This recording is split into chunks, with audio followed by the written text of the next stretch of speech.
എല്ലാവർക്കും മലയാളി ഹൗസിലേക്ക് സ്വാഗതം. ഇന്ന് ഞാൻ ഇവിടെ പറയാൻ പോണത് ഒരു ഹെൽത്തി ടിപ്പാണ് കേട്ടോ.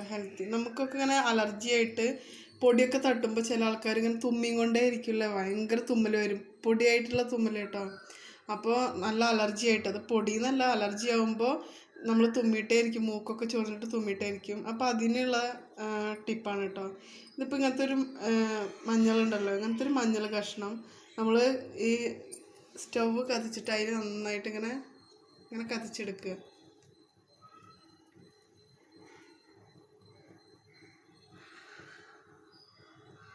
അങ്ങനെ ചെയ്യുമ്പോൾ ഇതുകൊണ്ട് ഇങ്ങനെ പുക വരുമല്ലോ, ഈ പുക നന്നായി കത്തിപ്പിടിക്കണം കേട്ടോ.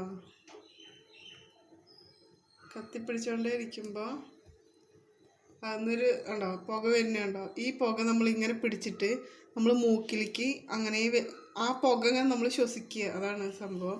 അപ്പോൾ ഇത് നമുക്ക് നല്ല അലർജി തുമ്മലുള്ളപ്പോൾ അങ്ങനെ ചെയ്യണം കേട്ടോ. ഇവിടെ ഒരു വയസ്സായൊരു അമ്മമ്മ ഉണ്ട് ഇവിടെ, അത് പറഞ്ഞതാണ് കേട്ടോ. ഞാൻ ഫസ്റ്റൊക്കെ അങ്ങനെ ഉണ്ടാവുമോ എന്ന് ചിന്തിച്ചു, പക്ഷെ ഇത് ഭയങ്കര എഫക്റ്റാണ്. നിങ്ങൾ ഒരു വട്ടം ഒന്ന് ചെയ്ത് നോക്കി നോക്ക്, നല്ലതാണ് കേട്ടോ. അപ്പോൾ അത് ആ തുമ്മലുള്ള സമയത്ത് അതിങ്ങനെ കത്തിക്കുക, അതിൻ്റെ പുക നന്നായിട്ട് ഇങ്ങനെ കാട്ടിയിട്ട് ഇങ്ങനെ ശ്വസിക്കുക കേട്ടോ, മെല്ലെ മെല്ലെ കുറച്ചായിട്ട്.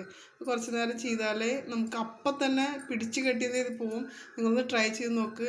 അതല്ലെങ്കിൽ രണ്ടാമത്തെ ഒരു ടിപ്പും കൂടി ഉണ്ട്. നമ്മൾ ചുവന്നുള്ളി ഉണ്ടാവുമല്ലോ, ആ ചുവന്നുള്ളി രണ്ടായിട്ട് കട്ട് ചെയ്യുക.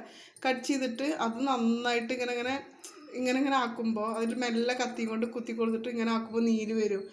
അത് നന്നായി മൂക്കിലേക്കായിട്ട് നമ്മൾ നന്നായിട്ട് മണക്കുക. അതും നമ്മൾ ഇതേപോലെ നമ്മളിങ്ങനെ ഒരു മൂക്ക് പൊത്തിപ്പിടിച്ചിട്ട് അങ്ങനെയും മണക്കുക. പിന്നെ ഇതാണ് ഭയങ്കര എഫക്റ്റ് എനിക്ക് തോന്നിയെടുത്ത്, ഇതാണ് കേട്ടോ ഭയങ്കര എഫക്റ്റായിട്ട് തോന്നിയത്. ഇത് സിമ്പിളാണ്, നിങ്ങൾ എല്ലാവരും ട്രൈ ചെയ്ത് നോക്കണം.